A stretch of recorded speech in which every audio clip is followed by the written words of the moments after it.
Several times a week I have an encounter on the racquetball court, and we play 5 games. And always after those 5 games, we have to kind of process what happened. What were the shots that were significant, and who was the better team? It's our constant little banter. Those encounters are great for me. But, isn't it something how encounters in our life need to be talked about, kind of process. It's really what was happening between Mary and Elizabeth. Mary had, of course, had a very significant encounter with God. Here she was, a young, unmarried girl. And she was asked to be the mother of God, and she found herself with child. A very significant encounter, moment in her life. And Elizabeth, kind of on the other end of the spectrum, was an older woman who had really given up the possibility of a child, and yet here she was with child.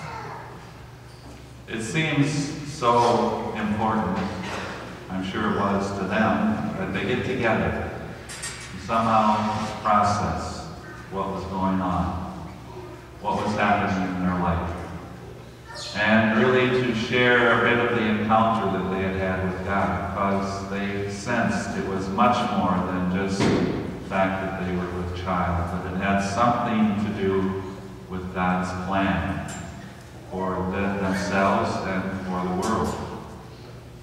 And so it was a significant moment that they came together.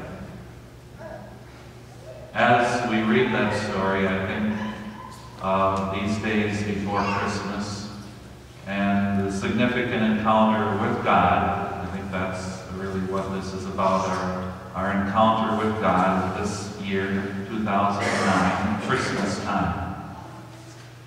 I was thinking of various people. First of all, maybe those who have some connection to a child these days. We do a lot of baptisms here at St. John's, and I listen to those stories and the times around pregnancy and birth are not always so easy. There's a lot of kind of processing through that whole experience that women and couples go through. And it's sometimes a difficult time. And yet that the struggle, just like what Mary and Elizabeth went through, once the birth happened, then they kind of forgot the struggle a bit and knew the blessing of this child in their lives. I think it's often the case is that children, as they come into this world, really cause a great sense of God's love and a great blessing to those families. It is, I think, why Christmas becomes so special, because we identify with these children and their excitement and their awe, and it opens our minds and hearts to an encounter with the loving God. It happens certainly at the time of birth, but it is each Christmas kind of a re-celebration of that life present in your families. So maybe it is a time to be especially conscious of those who are fostering children's life in this world. And I think also of those who have lost the life of a child. I think Christmas time is a moment when probably that life is very near.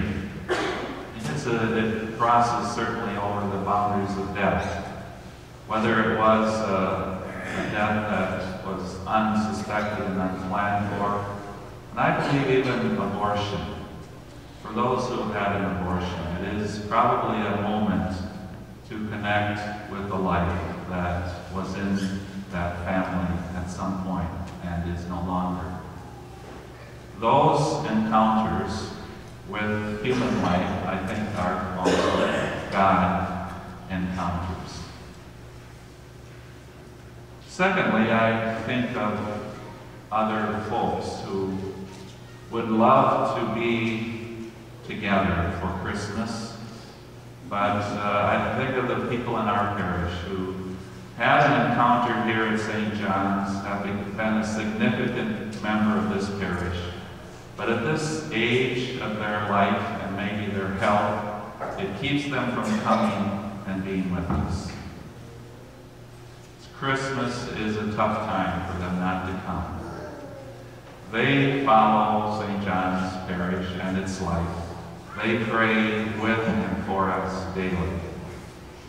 They are maybe at home or they are in some other facility, but somehow they stay connected. It's always amazing to me when I visit them.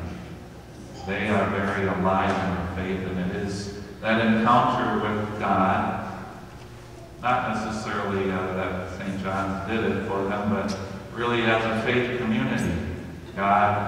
They experienced God here, and it stayed very much alive in them. I keep them in mind in prayer as we can these Christmas days. And I think it also pushes us a bit. If you think about Mary and Elizabeth, they were away from their homes, interestingly. But that encounter was still very important to them. And there are people that will come here, maybe some of you are here today, that are away from your homes. Strangers, visitors, maybe in a place that you aren't normally.